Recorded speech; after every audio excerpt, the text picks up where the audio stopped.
Сәлем достар, бүгінгі сабаққа қош келдіңіздер. Менің есімім Назаров Жоламан, физика және математика пәнінің мұғалімі. Жалпы каналға қош келдіңіздер, тіркеліп кетіңіздер. Бүгінгі сабақта мен сіздермен кванттық физикада Эйнштейн формуласымен бөлісемін. Бұл кімдерге қатысты? Бұл 9-шы сыныптарға және де ұбт-ға қатысатын 11-шы сыныптарға өте маңызды сабақ. Неліктен? Өйткені Эйнштейн формуласына сәйкес 2-3 есеп келеді. Бұл сабақта сіздермен формуланың жалпы барысымен және де сол формуланы қалай қолдану керек, қалай есеп шығару керек, нені ескеру керек және қандай лайфхак қолдану керектігін айтатын боламын. Ендеше біз сабағымызды бастайық. Алдымен Эйнштейн формуласына түсіндірме жасап кетейін, қысқаша мазмұнда. Жалпы кванттық физика дегеніміз не? Кванттық физика деп отырғанымыз ол бір жарықтың зерттеу құбылысы. Бұл да жарық бізде білесіздер, жарық былай түседі деп есептейді. Жарықты біз бөлшек ретінде қарастыратын боламыз. Бөлшек ретінде. Бізде бөлшектер ретінде қарастырамыз. Жарық бөлшек ретінде қарастырғаннан кейін оны бір аты болу керек. Қандай да бөлшектің? Ол бөлшектің аты фотон деп аталады. Сондықтан фотоэффект құбылысы, фотон деген әңгімелер осыдан келіп шыққан. Фотонның энергиясы болады. Яғни бұл дене қозғалғаннан кейін бұл фотонның энергиясы болады. Фотон энергиясының бұл толық энергия ретінде қарастырады. Ол E тең H ню деген формамен шығарады. Мына әріпті бір балдар В деп оқиды, енді біреулер ню деп оқиды, енді әркім әртүрлі оқиды, бірақ бұл шындығында ню. Мынау Планк тұрақты деп аталады, тұрақты шама, оны енді кітаптан заттан көріп жүрген шығарсыздар. Одан кейін фотондар, енді фотоэффект құбылыс деген құбылыс бар балдар. Фотоэффект құбылыс бар, мынандай бір дененің бетіне бір жарық келіп түседі. Енді мен жалпылама айтып жатырмын, негізі бұны толықтай түсіндіретін болсақ, басқаша алып түсіндіріп болады. Мен тек жалпылама мағынасын түсіндіріп кетіп жатырмын. Бір дененің бетіне жарық келіп түседі, сол жарық дененің бетіне жарық келіп түскеннен кейін дене қандай да бір қызғаннан кейін бұның бетінен мынандай бір электрондар ыршып шығады деген ұғым бар. Электрон не деген әріппен белгіленеді. Ыршып шығады деген ұғым бар. Сол шығу, шығу жұмысы деген бар. Енді қате түсіндіріп жатсам ренжімеңіздер, мен тек жалпылама айтып жатырмын.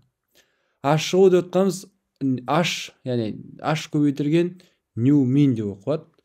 Ньюмин деп отқанымыз бұл мына электрондардың ыршып шығу жиілігі. Бұны көп жағдайда қызыл шекара деп оқиды. Қызыл шекара.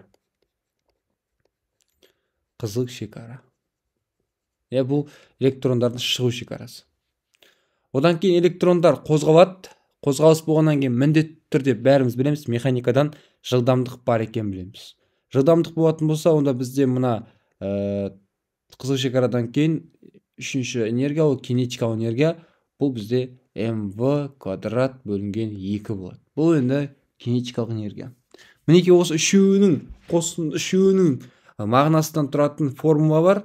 Оны мен қазір келесі бетте айтатын боламын. Міне осылай жалпы ұлы жобасы. Электрон келеді, денеге жарық келіп түседі, жарықтың әсерінен электрон ыршып шығады. Ыршып шыққан кезде шығу жұмысы болады.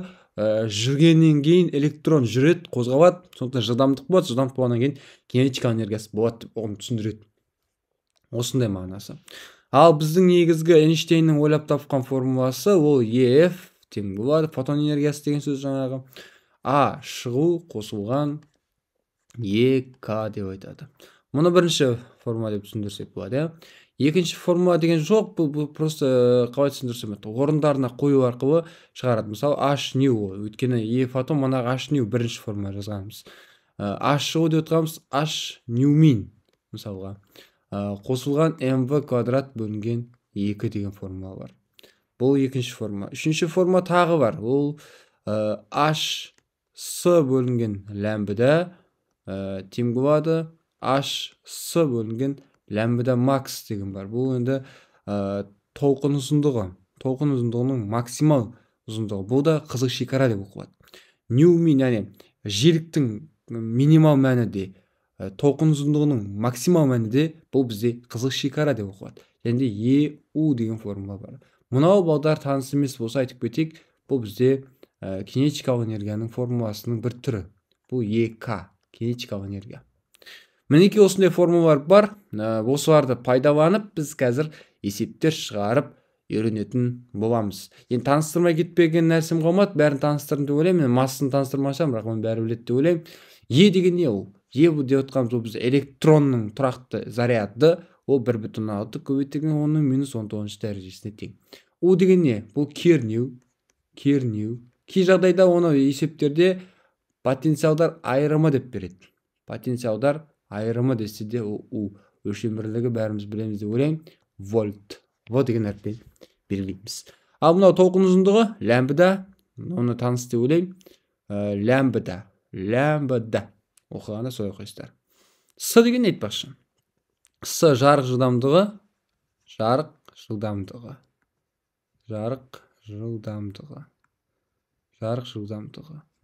Так, мұнда енді С тең 3 көбейтілген 10⁸ дәрежесі метр секунд дегенмен шығарады. Тұрақты шама. Планкты да көрсетем, қандай тұрақты шама екендігін. Оны енді қазір есептің барысында жаттап алатындай деңгейде боласыздар. Олай болатын болса, тақырыптың ұлы жобасы осындай. Енді оны былай мағынасын аша берудің қажеті жоқ. ұбт-ға қатысатын бала үшін оның тек қана осы формулалар ғана маңызды, және оны қалай қолданам, және оны қалай шығарам деген сөздер ғана маңызды. Каналға тіркеліп кетіңіздер, мен сіздер үшін есеп шығарып, уақытымды арнап жатырмын. Сіздердің игіліктеріңіз үшін жарауға әрқашан дайынмын. Сондықтан каналға тіркеліп, комментарий, лайк басып, мені қолдай кетіңіздер. Ал бастайық есебімізді. Так, бірінші, фотоэффекттің қызық шекарасы берілген, болатын затқа толқын ұзындығы берілген, сәуле түсірілген, электрондардың ең үлкен кинетикалық энергиясын тап деген. Фотоэлектрондардың ең үлкен кинетикалық энергиясын тап. Фотоэлектрондардың ең үлкен кинетикалық энергиясын. Екіні табу керек. Енді формула бірден басқаша есеппен шығып кетті, ренжімеңіздер. Дәл сол формула, бірақ бізде бірден екіні табамыз. F таппаймыз деген сияқты. Жаңағы бірінші форманы жазып аламыз алдымен. Бірінші форма қандай бізде? Эйнштейннің формуласы кәдімгі. F тең болады. Так, А шығу қосылған ЕК. Осы жерде екіні табуымыз керек біз. Екінші форма. ЕК тең, онда ЕФ азайтылған А шығу болады есептеледі. Осы математикалық тұрғыда байғара өткізіп жібереміз ғой. Кейіннен екіні табу керек. F деп отқанымыз не ол? ЕК тең, үшінші формула деп айтып қойын. ЕК тең. Бұл жерде F деп отқанымыз H нью болу керек біріншіден. Азайтылған А шығу деп отқанымыз. А шығу деп отқанымыз ол жоқ қой бізде енді. А шығу жоқ, сондықтан оны да біз H нью мин деп жазуымыз керекпіз. Нью мин.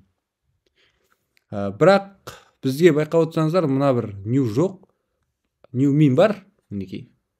Бірақ ньюдің өзі жоқ. Сондықтан біз бұны мынаумен ауыстырамыз. Төртінші форма.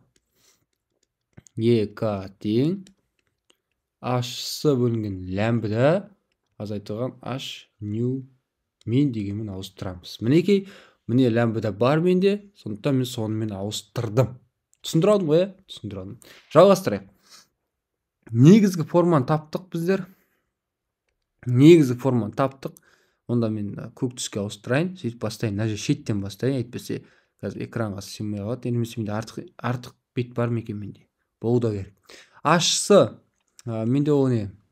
H-ты негізі сыртқа шығарып жүріп, математикадан хабар бар болатын болса, H деген екі жерде де бар. Қараңыздар. Мұнда да бар, мұнда да бар. Сондықтан біз не істейміз? Екі жерден H-сы сыртқа шығарып тастаймыз. H сыртта тұрады. Іште С бөлінген лямбда. Ол менде 3 көбейтілген 10⁸ дәрежесі бөлінген 3 көбейтілген 10⁻7 дәрежесі.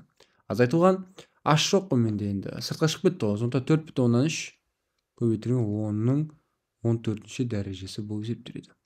Так, H сыртта жазылса 663. Мінеке тұрақты шама 663 деген көбейтілген 10⁻34 дәрежесі. Көбейтілген 3-3-ке бөлсем 1. Мына жерде бұл көп балдардың слабый жер дейді, көп жерде түсінбей жататын жері бар. Ол -7 жоғары қарай көтерілу керек. Әрқашан дәреже жоғары көтеріледі.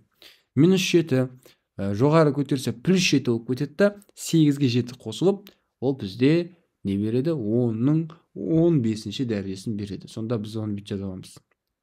Көбейту 1 көбейтілген 10-ның 15-ші дәрежесі. Азайтылған 4,3 көбейтілген 10-ның 14-ші дәрежесі. Тең. Ескеріңіздер бағдар. Ескеріңіздер нені? Нені ескеру керек? Егер дәрежелері әртүрлі болатын болса, онда ол мәндерді азайтып қосуға болмайды. Неге? Өйткені олардың нөлдері сәйкес келмейді деген сөз. Түсіндіре алдым ба? Нөлдері сәйкес келмейді. Қалай? Мысалға мен сіздерге бір түсіндірейін, мағынасын ашып көрсетейін де бұл сөздің. Мысалға 1000 бар. 1000 бар, және сізде 10 бар. Сіз как будто мынаны қазір былай азайтайын деп тұрған сияқтысыз да, дәрежелерін бірдей қылмасаңыз, как будто сіз бүйтіп азайтайын деп тұрсыз да, 1000-нан 10-ды азайтасыз да, бірақ мына жерден азайтайын деп тұрсыз да, 10-нан 10-ды азайтайын деп тұрсыз. Сонда сізде не қалады? Типа 0 мен 0 қалады деген тема айтайын деп тұрсыз да, сондай мағыналы сөз айтайын деп тұрсыз. Олай азайтпайсыз ғой шындығында. Шындығында қалай азайтасыз? Шындығында біз арт жағынан, яғни соңғы жағынан бастап азайтамыз, иә? Мына жерден емес, соңғы жағынан бастап азайтамыз. Ой, кешірім. Соңғы жағынан бастап азайтамыз. Ол қалай? Мына жерден азайтамыз. Сонда 990 шықпай ма осы жерден мысалға? 990 шығу керек. Біз жағын 2-0 шығарып қойдық та. Сол сияқты сіздер дәрежелерді бірдей қылмасаңыздар, онда азайтуларыңыз дұрыс емес болып есептеліп кетеді. Азайту не только азайту, қосуларыңызды дұрыс емес болып есептеліп кетеді. Сондықтан азайтуымызды қосуымыз дұрыс болу үшін дәрежелер бірдей болу керек. Ал енді 663 көбейтілген 10-ның -34-ші дәрежесі. 10 дейміз. Неге? Өйткені 1 0-ді алып тастаймыз, сонда 14 болып болады да. 10-ның 14-ші дәрежесі азайтылған 4,3 көбейтілген 10-ның 14-ші дәрежесі. Так, 10-нан 4,3 азайтсақ, қазір менде калькулятор, айтпақшы мен калькулятор шығарып үйрендім деп шығарады екенсіз, бірақ ұмытып қалсақ, нешемен азайту. Так, 10-нан 4,3-ті азайтамыз. 5,7, оны көбейтеміз. 6,63-ге. 6,63-ге. Так, 37-те 7. 37-те 7. 37-те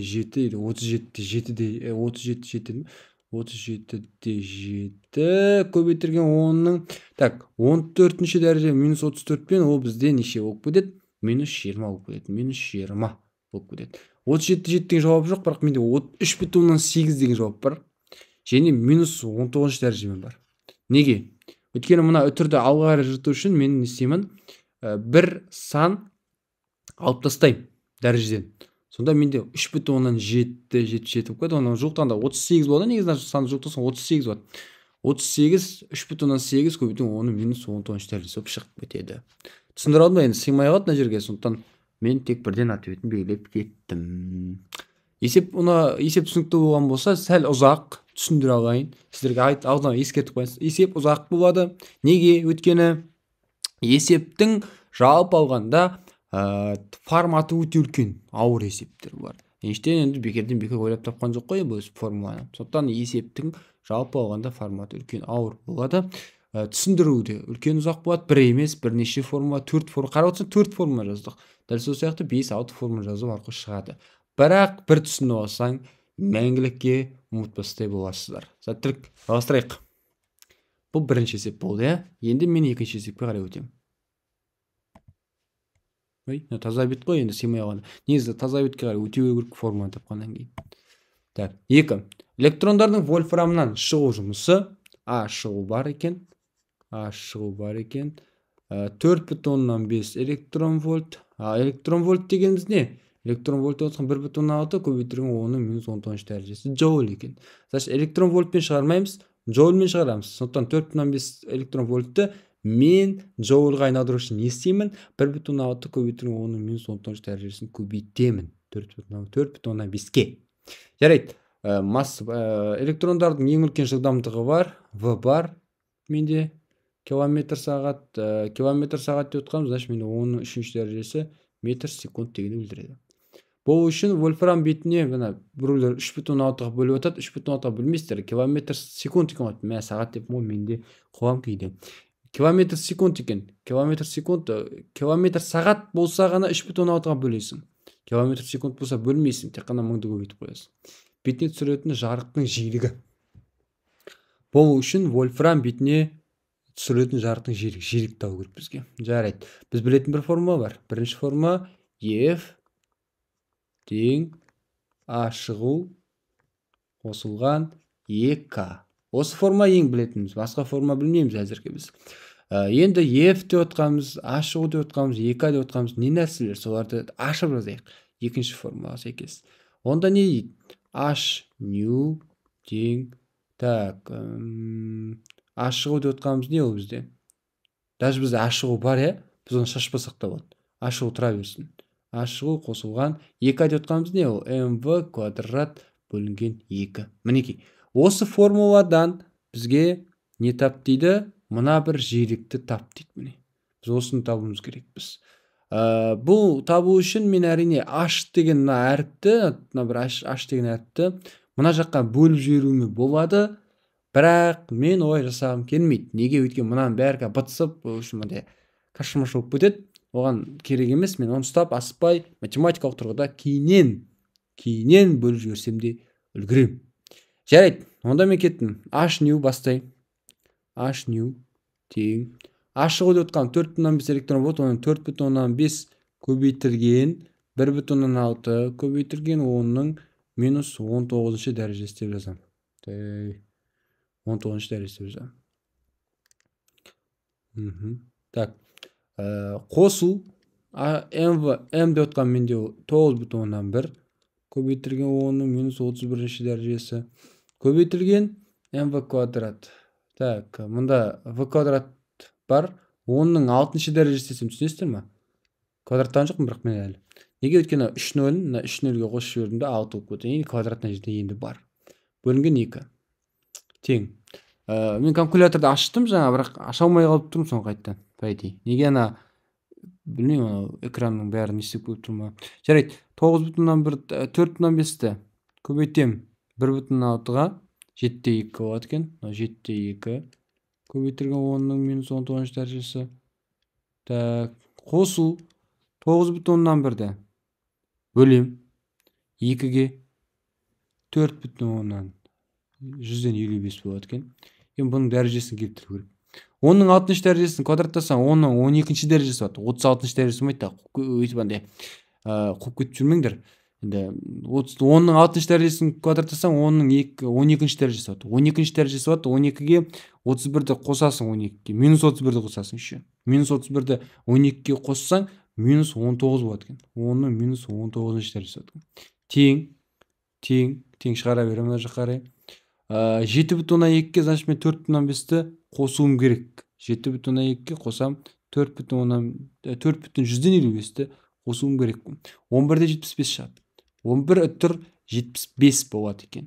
Енді ол сірә дәрежелер бірдей ғой. Мен оны айтпаппын да даже. Дәрежелер бірдей болса енді қоса беруге болады. Да? Міне әдемі келіп тұр бізге. Удачно түсіп тұрған бізге. И алдына H нью жазып жібер. Ема нью тау керек қой. Сондықтан нью тең деймін да. 11,75 көбейтілген 10-ның минус 19 дәрежесін бөлемін H-қа. H деп отқан не? Ол 6,63-ге 6,63 көбейтілген 10-ның минус 34 дәрежесіне. 11,175-ті бөлсем 6,163-ге менен шығады 1,177 шығады екен. Көбейтілген сірә 34-тен 19 айтсаңдар сірә білесіздер 15 шығатын. Сондықтан мен жерде 15 деп көтем. Неге бірден плюс 15? Зачем плюс 15 бірден айтыңызшы? Өйткені мына төменде тұрған дәреже жоғары қарай көтерілсе, онда қандай дәреже өтеді? Плюс дәреже өтеді. Сондықтан 34-ге азайтасың 19-ды деп 15 деп жазып кете беруге болады. Бірақ өкінішке орай мұндай жауап жоқ. Жуықтап алғанда бұл 1,8 көбейтілген 10-ның 15 дәрежесі болады. Міне ответ А. Түсінікті болды ма? Мінекей түсінікті болды деп ойлаймын. Есеп осындай деңгейде шығады екен. Әрине бұл есептерді есептемесең, түсіндірмесең қиын болады. Менің айтқым келетіні дәрежелері бірдей болса ғана қоса аласың, азайта аласың. Қалған жағдайда азайтып қосқаның бекер және қате. Кеттік, келесі есепке қарай өтейік. Таза бет екен. Үшінші есеп. Электрондардың платинадан шығу жұмысы ашығу. Еще бізде ашығу джоульмен берілген. Готов. Типа мен электрон вольттан ауыстырмаймын ешқайда. Джоуль. Платинаға тоғын ұзындығы лямбда 1 микро дегеніміз не екен білесіздер ма? Оның -60 дәрежесі. Метр жарық түскенде ашып шығатын электрондардың кинетикалық энергиясы 2К-ны табуымыз керекпіз. 2К-ны тапқан есеп мына бірінші есепте кездесті ғой. Сондықтан біз бірінші формуламызды жазып аламыз, асықпаймыз. Формуланы EF тең А шығу қосылған 2К. Асықпаймыз, формуламызды жазып аламыз. Содан кейін 2К-ны табамыз. 2К ол бізде екінші формула есептеледі. 2К тең EF азайтылған А шығу. Егер менде А шығу болатын болса, оның орнына қоятын ештеңе жазбаймын. EF менде жоқ екен, бәріміз біліп тұрмыз. Сондықтан үшінші форма 2К тең лямбда бар, значит мен не қоямын? H-сы бөлінген лямбда қоямын. Азайтылған А шығу. Мінеки осы форма бізге қазір көмектеседі есеп шығаруға. 2К тең есептеймін. 2К тең H-сы менде H-сы сыртқа шығарып жібереді, анау деген сөз жоқ. Бірден тек орнына қоюым керек болады. -34. Көбейтілген С менде 3,8 дәрежесі. Тазалай жіберейін. 3,8 дәрежесі. Бөлу лямбда менде неше? 1,10 -60 дәрежесі. Азайтылған 9,10 -20 дәрежесі болып есептеледі. Жақсы. Енді менде бір нәрсені айтып кетейін. Есептейік. Қызыл түсті алайын. Көк түс өткені көп болып кетті. Көзді ауыртады, ол бірден тұрса. 6,63-ті көбейтсек 3-ке менде 19,89 шығады екен. Оны 1-ге бөлсем сірә сол санның өзі шығады. Бәріміз білеміз. 19,89 шығады. Айтпақшы мына сан жаттауында 1989 дегенде. Неге? 6,63-ке 3-ті көбейтетін болсаң, всегда осы сан шығады. 1989. Бұл нәрсе көп кездеседі. Бір емес, бірнеше рет кездеседі. Алдымызда есепте көп кездеседі. 1989. Жарай ма? Жаңа өзен оқиғасы деген сияқты. Жоқ, 86. Жоқ, 89. 89. Жаңа өзен оқиғасы. Жарайды. Ары қарай бізде 9 мына жерде дәрежесін келтірейік. Оның -60 дәрежесі жоғарыға барып плюс болып кетеді. 8-ге барып қоссақ, әрине бәріміз білеміз, 14 болады. -34-тен 14-ті айтсақ, ол -34-ке 14-ті қоссақ даже, оның -20 дәрежесі болады. Азайтылған 9 көбейтілген 10-ның -20 дәрежесі. Мынау да бізге кәдімгідей повезло. Неге? Өйткені дәрежелер бір-біріне ұқсап тұр. Көрдіңдер ма? Оп-оңай шығарып. 19,89-ды азайта саламыз. 9-ды бәріміз ойланбай айта салуға болады. Даже неше екен? 10,89 деп айта салмаймыз. Көбейтілген 10-ның -20 дәрежесі. Міне жауап шықты деп ура деп айтқанайын десең, не жоқ? Жауап жоқ. Неге? Бар ғой жауап. Жуықтаймыз ғой. Мына жуықтағанда 11 болады. 11 көбейтілген 10-ның -20 дәрежесі болады. Бірақ енді оны да таппаймыз. Неге? Дәреженің бәрі 19 дәрежемен тұр. Сондықтан 19 дәреже болса, мұна 1,1 көбейтілген 10-ның -19 дәрежесі болады екен. Жауабы. Керемет. Мінеке есеп шықты. Есеп оп-оңай шығып жатыр әзірге. Бірақ алда білесіздер, қиын есептер кездесетінін түсініп тұрсыздар.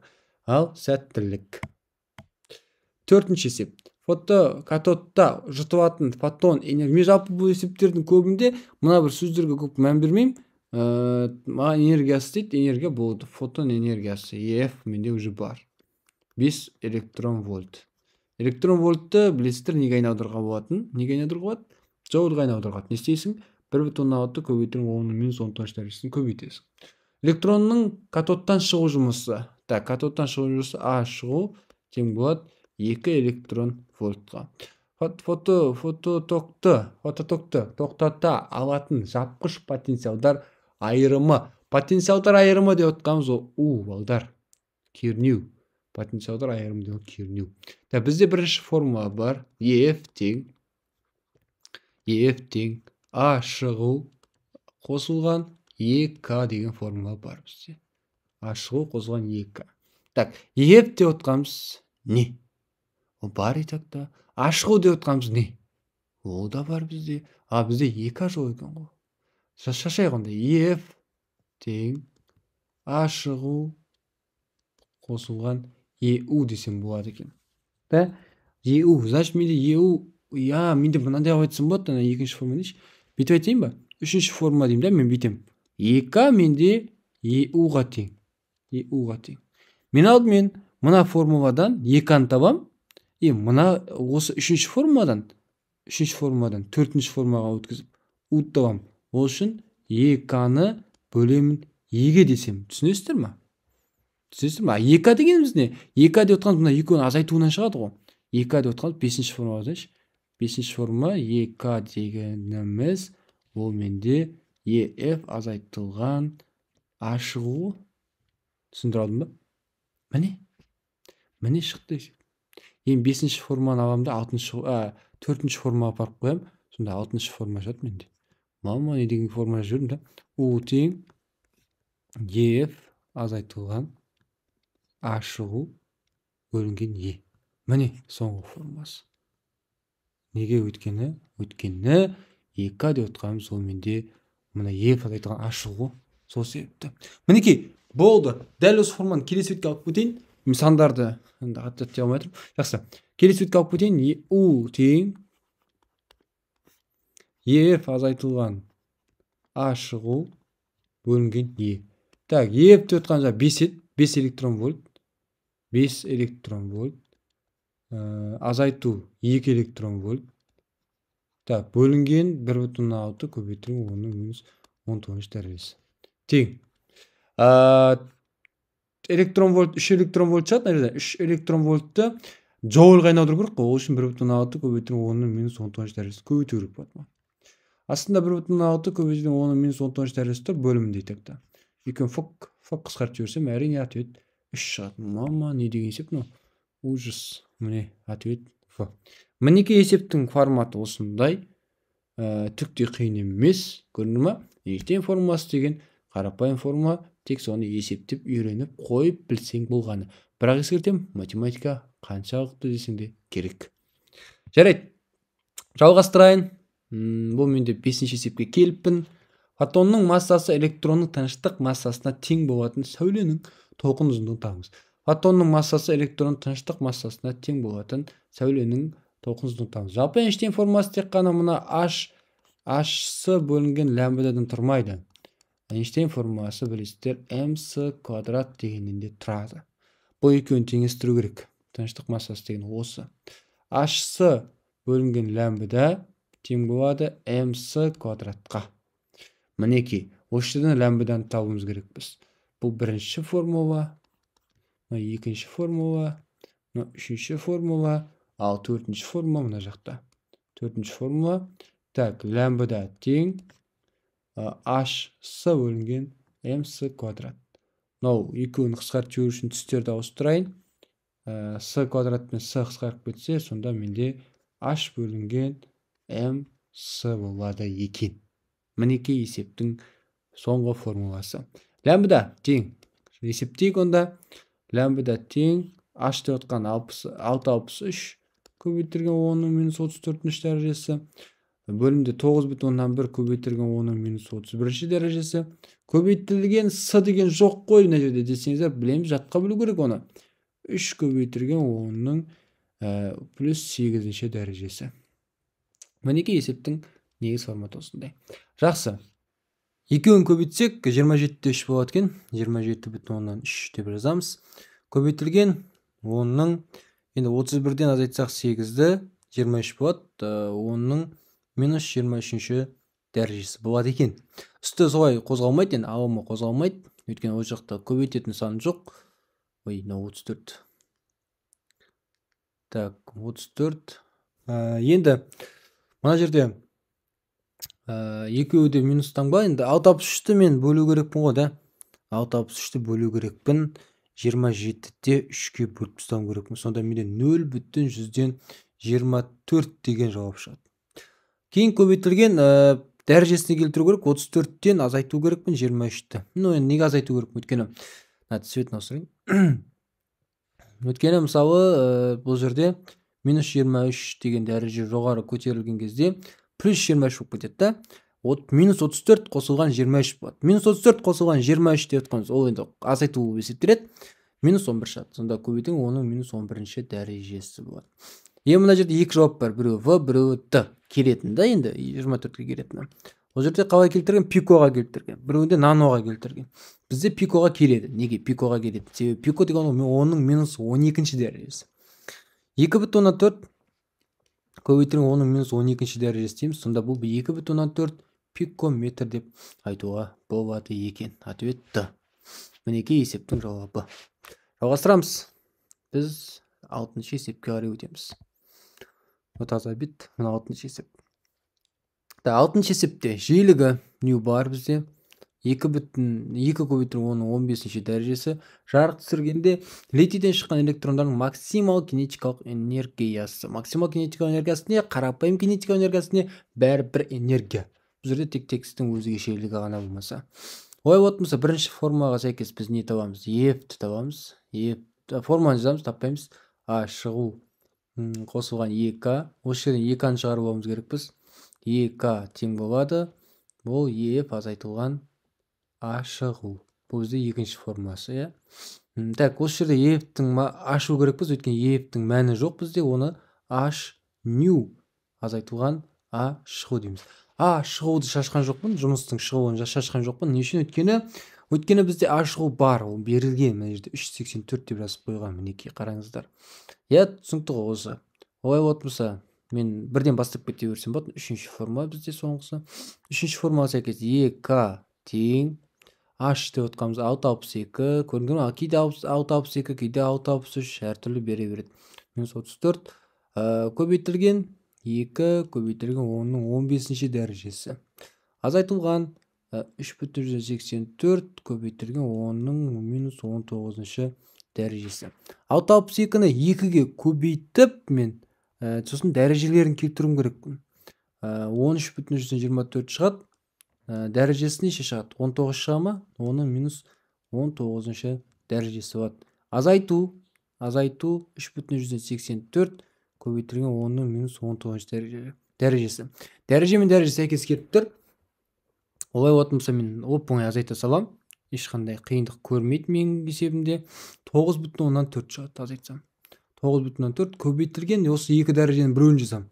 Кейбір аудар болады, осы дәрежелерді қосып қояды осындайда. Ол көбейтуде немесе бөлуде. Қалған жағдайда азайту мен қосуда дәрежелердің біреуін қалдырасың. 19-ның біреуі қалады. Ответ сонда тағы да менде С шығып тұр. Рахмет. Мінекей есептердің жалпы барысы осындай. Есептер болу керек менде, қарап көрейін. Жалпы неше есеп екен мен жазаған. Так, 7-ші есеп бар екен. Катодқа түскен жарықтың толқын ұзындығы 420 ньютон, ньютон емес қасқай. 420 нанометр. Ләмбіда бар, значит менде. Тежегіш кернеу У бар, значит менде 0,95 вольт болса, электронның шығу жұмысын А шығуды табу керек екенбіз. Так, ой болмаса менде бар заттар неқа ләмбіда У бар. Так, Е бар міне, С бар, H бар. Бірінші форма әдеттегідей F тең болады. Қандай? А шығу қосылған ек.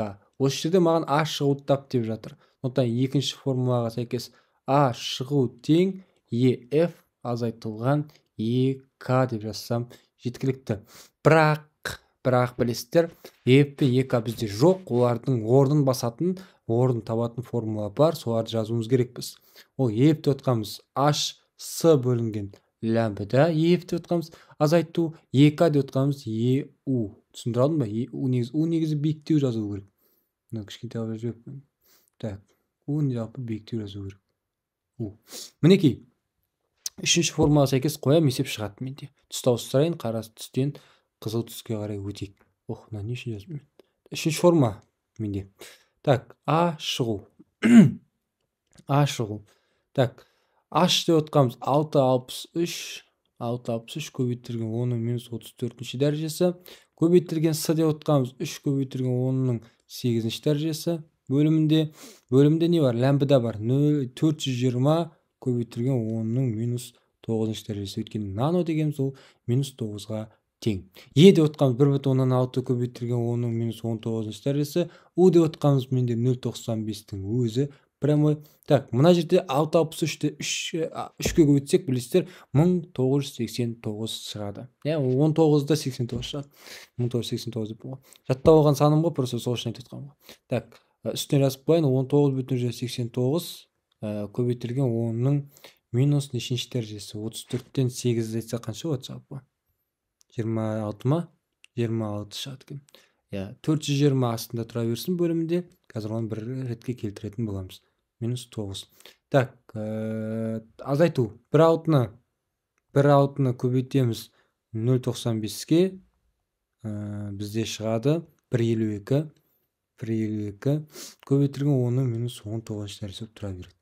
Ары қарай 19-да 89-ды бөлеміз. Математикалық калькулятор керек мұнда балдар енді.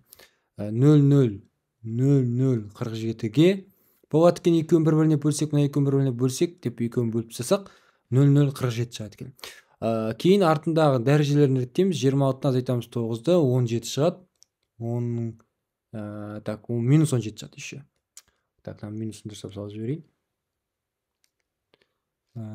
Минусын дұрыстап салып жіберейік. Опа.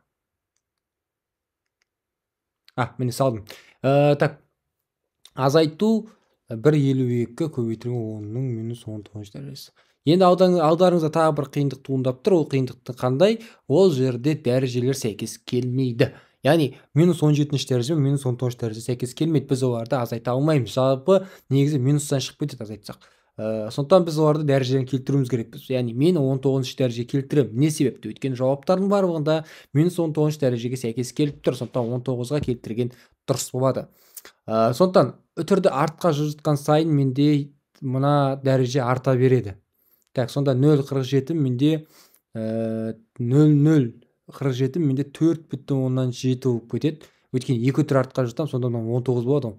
4,7 көбейтілген 10-ның минус 19 дәрежесі. Азайту 1,5 көбейтілген 10-ның минус 19 дәрежесі. Бұл менде 3,2 көбейтілген 10-ның минус 19 дәрежесі болып есептелетіміз.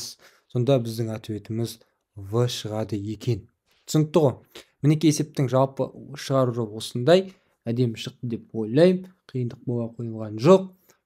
Жеті есеп. Жалпы бүгінгі сабақ өте ұзақ болайын тұр. Өйткені есептердің шығару жолдары да ұзақ. Және есептердің жалпы форматы да көп, формуланы есептеуді, көбейтуді, бөлуді талап етеді екен. Жарайды. Тағы есеп болса көрейік. Аха, 8-ші есеп бар екен менде. Белгілі металл бетін 2 рет жарықтандырады дейді. Бірінші рет жиілігі ν1 8 көбейтілген 10-ның 14-ші герц, ал екіншісінде жиілігі ν2 6 көбейтілген 10-ның 14-ші дәрежесі герц толқындарымен осы арада фотоэлектрондардың максимал кинетика энергиясының 3 есе өзгергенін байқайды. Фотоэффект байқалатын толқын жиілігі дейді. Жақсы. Мен бұл есепті аса қатты түсінген жоқ сияқтымын, но бірақ сонда да шығарып көруге тырыссам. Менде сіздер сияқты менде бірінші көріп мына есептерді. Менде жинай салғам есептерді әр жерден. Сосын көрдім. Жарайды.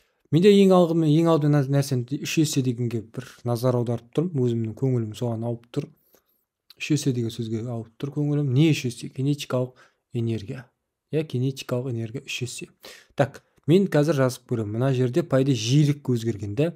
ν1, ν2 деп жиілік өзгерген. Так, формула қандай бізде?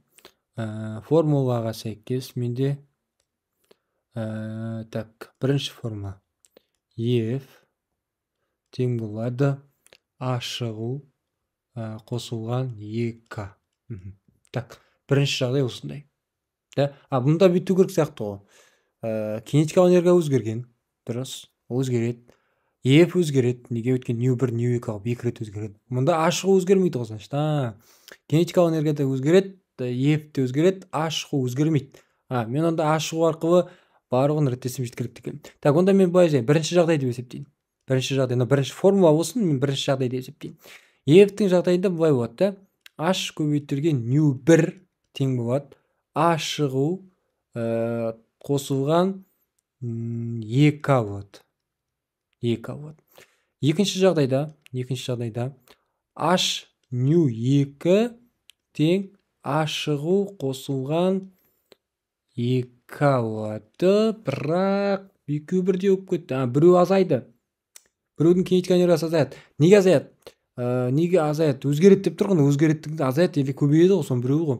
Мына қараңдар, қайсысы азаяды? 1 ма әлде 2 ма? Әрине 2 азаяды. Неге?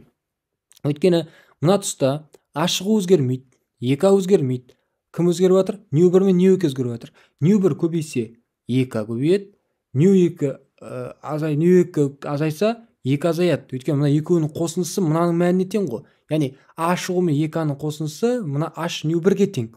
Мұнда да сондай да. Сонда мына жерде 2 көбейсе мына жағы көбейеді, 2 азайса мына екінші теңдіктің сол жағы азаяды деген сияқты тема бар бұл жерде. Математика, таза математика. Сондықтан мына 3 деп жазамын. Өйткені мына 3 2 болады, сонда мына 3 есе азайған болып есептеледі. Өзгеріс сондай болады. Болды. Мына таза математика екен, нағыз математиканың есебі. Енді маған не керек? Маған қазір бір-біріне азайту керек. Неге азайту керек? Өйткені менде А шығу жоқ қой. Мынау жүйе болып есептеледі. Неге жүйе мына жағын салуға болмайды? Математиктер курсы мені сотқа береді. Так, мына жағын саламын, сосын екеуін бір-біріне азайтамын. Так, сонда H ню 1-ден азайтамын H ню 2-ні тең болады. А шығудан А шығу азайтып кетсе 0 болып кетеді ғой. 3-2-дан азайтамын 2-ні. А шығу қайда кетті десе екеуі бір-біріне ұқсайды, азайтып кетті, 0-ге тең болып кетті. Болды, жойылып кетті. Так. Екеуін бір-біріне азайтсаң 2-2 қалады. Сонда 2-2 тең болады H ню 1 азайтылған ню 2 болады. Мінекей. Болды, есеп шығып тұр. Мен қазір не табам? 2-ні табам. 2-ні тапқаннан кейін барып мен мұнда келіп А шығуды табам. А шығуды тапқаннан кейін барып деген сияқты фотоэффектің байқалатын жиілігін табам. Фотоэффектің байқалатын жиілігі не? Жалпы фотоэффектің байқалатын жиілігі А шығу тең H ню мин ғой. Ню мин табу керек маған. Ню минді табу керек. Ню минді табу үшін А шығуды табу керек. И оны H-қа бөлу керек. А шығуды табу үшін екінші форма, екінші форма, үшінші форма, төртінші формада. А шығуды қалай табады? А шығуды табу үшін EF-тан азайту керек 2-ні деп айтамын ғой мен былайша айтқанда. Түсіндіре алдым ба? Түсіндіре алған сияқтымын. Пайдей да. Так, жақсы. Олай болатын болса шығарайық есепті. Бастайық. Мына жерде енді кімнен бастаймын? Мынаны жалғастырам. Келесі бетке өтейін, таза бет болса тіпті жақсы болар еді. Келесі бетке өтейін. Бар екен таза бет. 2-2 тең H ню 1 азайтылған ню 2. Так. Менде не бар? 8 бен 6 бар. Тең деп жазайын. 6-63 па, 6-62 ма? 6-6 екен даже. 6-6 көбейтілген 10-ның минус 34-ші дәрежесі көбейтілген 8 көбейтілген 10-ның 14-ші дәрежесі азайтылған 6 көбейтілген 10-ның 14-ші дәрежесі. Екеуін бір-біріне азайтамын. 2-2 тең 6-6 көбейтілген 10-ның минус 34-ші дәрежесі көбейтілген 2 көбейтілген 10-ның 14-ші дәрежесі. Мына 2 мен 2-ні қысқартып жіберемін мен. Сонда 2 тең болады 6,6 көбейтілген 10-ның минус 20-ші дәрежесі шығады екен менде. Мынаның негізі көбіне ыңғайлы болса 0,6 дейін бәрде. Не ладно, тұра берсін. 19-ші дәрежеге келтірем ба дедім өзінше. Келтірмей ақ қойын, тұра берсін. Жарайды, 2 шықты менен. 2-ні таптым, өте жақсы, қуаныштымын. Енді 4-ші форма бар мына жерде. Мынаны бір қоршап қойсақ қалай болады? Әдемілеп те бүйтіп. Бояп қойсам екен, бояп қойынша. Бір қандай түске боясам екен. Осы цветтің өзіне бояп көрейінші екен. О, міне. Мынау, короче, бізге керек қазір. Осы бізге керек. Осы зат бізге керек. Так, енді. Так, А шығу бар. А шығу табу керек. Ef бізде, қалай Ef'ті іздейміз? Ef'ті іздеу керек қой бізге. Ef деп отқан мынау ғой, да? ефтігі негізі мынаумен табуға болады. Ефтігі мынау ғой негізі. Ефті сонымен табамыз. Бұл бізде еф тең. Так. H көбейтілген ню 1. Онда 6,6 көбейтілген 10-ның минус 34-ші дәрежесі азайтылған көбейтілген ғой. Көбейтілген 8,14 дәрежесі. Мұнда енді 6,6-ны көбейтеміз 8-ге, солай емес па? 52-де 8 көбейтілген 10-ның минус 20-ші дәрежесі. Так, мен мынаны жаздым ғой, балдар. Мына форманы жаздым ғой, демелеп күшті қылып жазып қойдым. Бірақ мынау білесіздер ме? Еф азайтқан 2 екенін, бірақ оны ол жерден таба алмайсыздар. Біз мына формаға назар аударуымыз керекпіз. Мына формаға назар аударуымыз керекпіз. Мен қазір ню 1 таптым ба? Через ню 1 арқылы таптым ба? Онда мен 3-2-мен табуым керекпін. 3-2-мен. Өйткені маған сондай шарт қойып қойған. Енді онда мен былай жазамын. Еф тең А шығу қосылған 3-2 деп жаздым ғой. Сондықтан мен 3-2-мен шығарам А шығуды. А шығу тең Еф азайтылған 3-2. Жарай ма? Соны ескеріңіздер. Ол шығарады дегенге шығарып көре болмайды, кішкене форматтың мағынасын түсіну керек. Так, енді еф менде 52-де 8 көбейтілген 10-ның минус 20-ші дәрежесі. Азайтылған 3-ке көбейтіп жіберсем болды ма? 6-6-ны 3-ке көбейтсем ше болады. 6-6-ны 3-ке көбейтсем менде 19-да 8 шығады екен. 19-да 8 көбейтілген 10-ның минус 20-ші дәрежесі. Одан азайтам 52-де 8-ді. Сонда менде 33 шығады. 33 көбейтілген 10-ның минус 20-ші дәрежесі шығады. Енді мен ньюменді табуым керек қой. Ньюмен деп отқаным, ол менде светті ауыстырайық. Әдемі бір жақсы свет табайын. Ньюмен тең А шығу бөлінген H еді, солай емес па?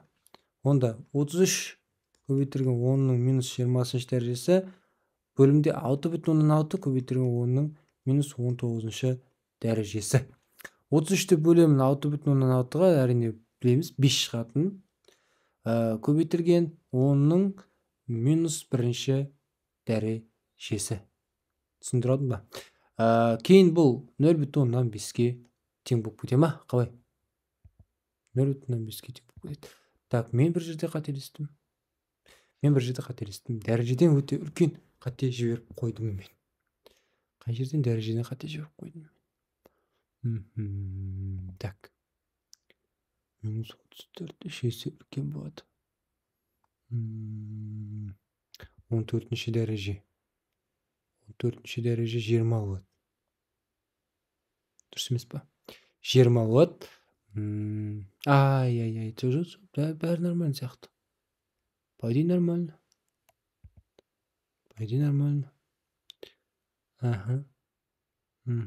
Так. 3-2. А шығу. 52-де 8. 33-ті бөлемін 6,6. Мына жерде мен деген қателесіп кеттім ғой. Ойбай, неге көрмей қалдым мен?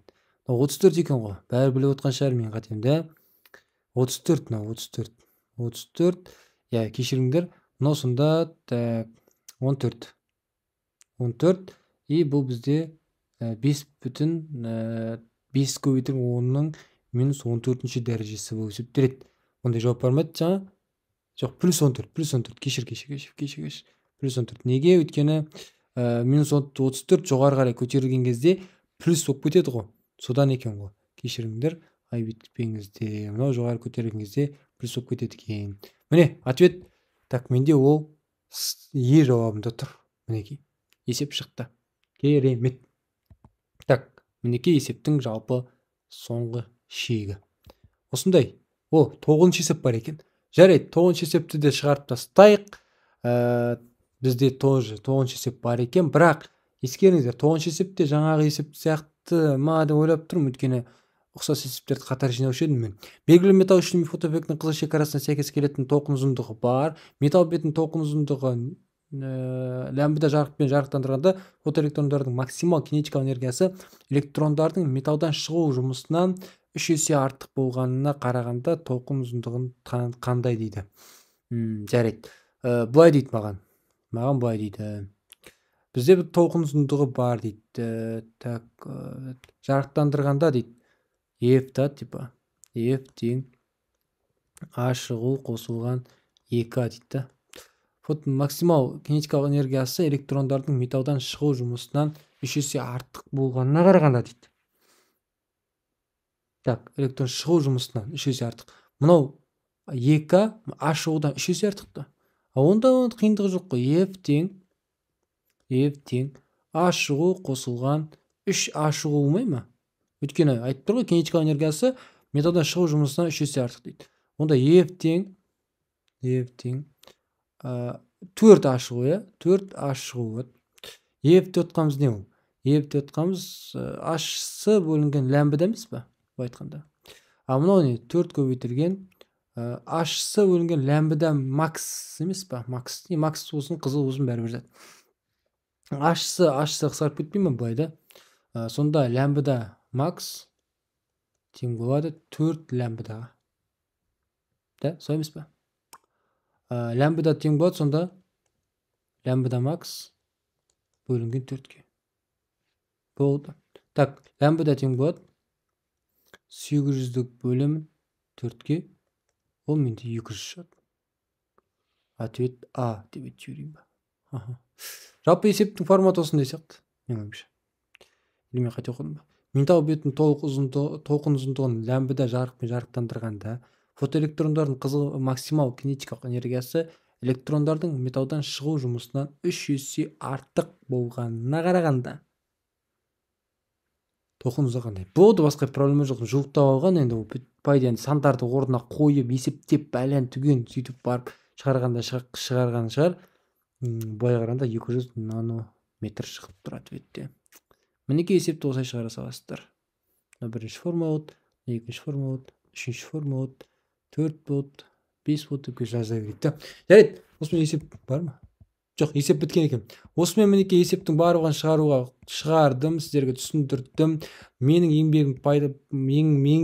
еңбегімді бағалап, маған лайк басып, және де коммент қалдырып, және де менің каналыма жазылып кетіңіздер. Мен сіздердің дамуларыңызға үлкен үлес қосқым келеді. Физика сабағында сіздерге ондай қатты қиын емес, жалпы есептеуге болатындығын түсіндіргім келеді. Қорықпай есептеуге болатындығын.